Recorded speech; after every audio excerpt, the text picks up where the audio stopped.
Hello दोस्तों, नमस्कार। Welcome to my YouTube channel education by Anuj. दोस्तों, आप लोगों को मेरी तरह से सभी को जय भीम। दोस्तों, आज की इस वीडियो पे मैं आप लोगों को त्रिभुज का क्षेत्रफल कैसे निकालें ये आपको सिखाने वाला हूं। तो जो हमारा सवाल है, त्रिभुज का दोस्तों क्षेत्रफल कैसे निकालें।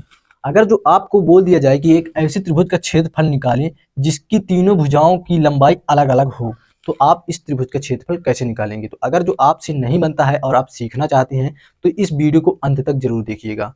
तो चलिए हम त्रिभुज का क्षेत्रफल कैसे निकालें आपको पढ़ाना स्टार्ट करते हैं। तो त्रिभुज का क्षेत्रफल निकालने से पहले हमको ये जानना जरूरी है कि ये त्रिभुज कौन सा त्रिभुज है, कैसा त्रिभुज है।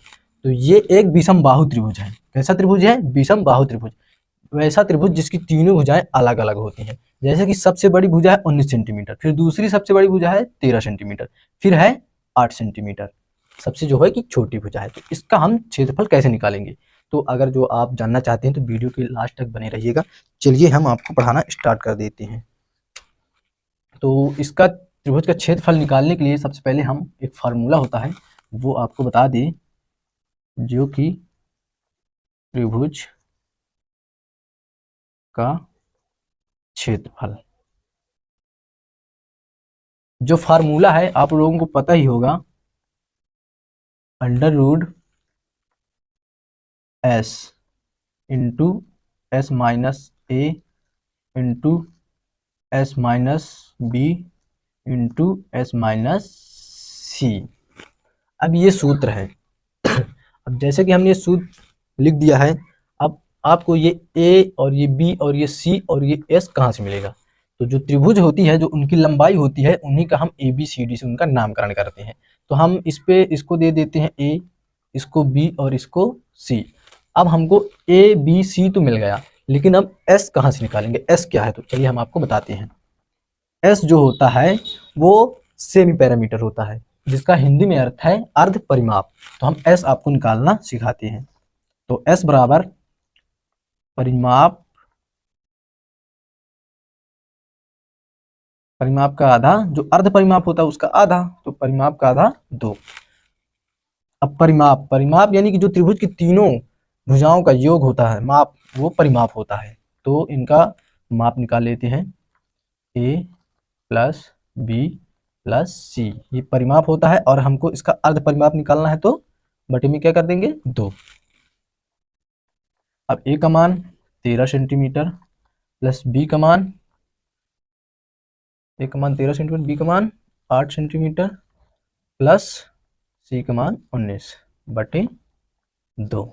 इनको जोड़ेंगे तो 13 8 19 हो जाएगा 40 भागे 2। अब इसका भाग करेंगे तो आ जाएगा 20, यानी 20 सेंटीमीटर में है, तो इसको हम सेंटीमीटर में कर देंगे। अब ये हमारा आ गया एस का मान 20 सेंटीमीटर। अब हम इसका त्रिभुज का क्षेत्रफल आसानी से निकाल सकते हैं। अब लिखेंगे त्रिभुज का क्षेत्रफल बराबर under root S into S minus A into S minus B into S minus C. अब हम इसमें इनका मान रख देंगे। एस का मान है, पहले तो हम अंडर रूट लगाएंगे। एस का मान है 20, फिर 20 माइनस 13, फिर 20 माइनस 8, फिर 20 माइनस 19। अब ये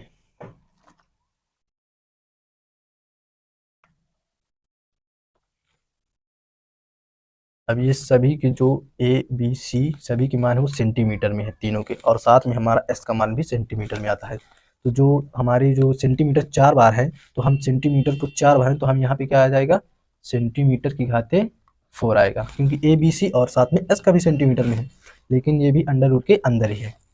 अब इसका हम सॉल्व करते हैं।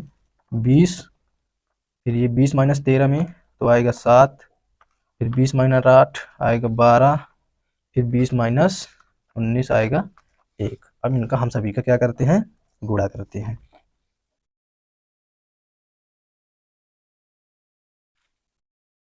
गुणा करने में आता है हमारा 1640, और ये सेंटीमीटर 4 में है, तो ये सेंटीमीटर 4 में है।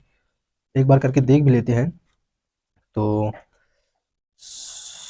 7 दूनी 14, 140 गुणे 12, 2 शून्य शून्य, 2 चौके 8, 2 एकम 2, 0 4 1 0 8 4 2 6 और 100 दोस्तों यहाँ पे 1680 आ रहा है।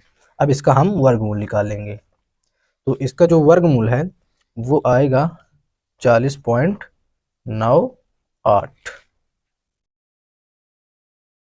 और इसका ये सेंटीमीटर 4 स्क्वायर है, तो यहाँ पे ये लग जाएगा सेंटीमीटर स्क्वायर जब अंडर रूट के बाहर से निकलेगा। तो मुझे आशा है आप लोगों से कि जो मैंने ये आपको सिखाया है ये आपको समझ में आ गया होगा। अगर जो कोई भी डाउट हो तो एक बार मुझे कमेंट जरूर करिएगा, क्योंकि मैं कमेंट सभी का पढ़ता हूँ। कोई भी डाउट होगा मैं आपको दोबारा समझा दूंगा। मिलते हैं अगली वीडियो पे।